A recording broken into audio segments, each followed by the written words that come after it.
I'm Grayson with the KORONA support team. The automatic retail price adjustment tool is easily one of the best features of our KORONA Plus package.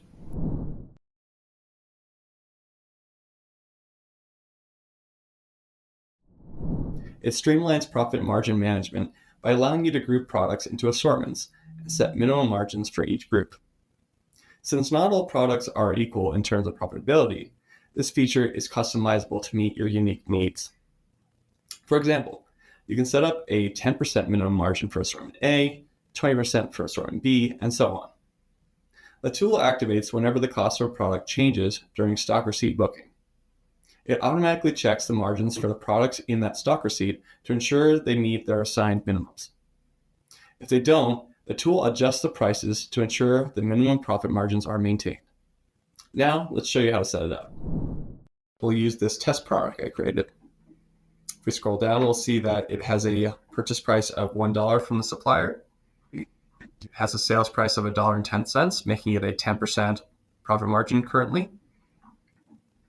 And it is assigned to an assortment named primary assortment.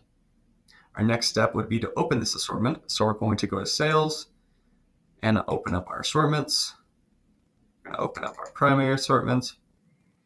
And we'll see that currently it doesn't have any assigned automatic retail price adjustment. So let's go ahead and add one.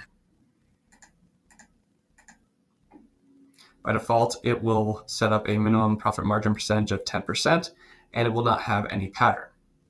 Now, a pattern is like an additional rule to this automatic retail price adjustment, meaning whenever the price is automatically adjusted, it will make sure that it has the minimum profit margin percentage as well as a price pattern attached to it.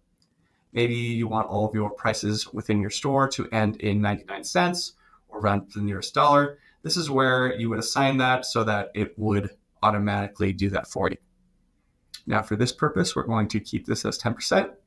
We're just going to save.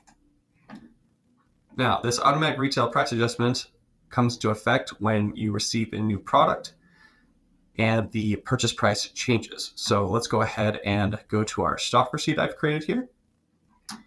And let's say the purchase price for this test product jumped up dramatically to a purchase price of $2 now per.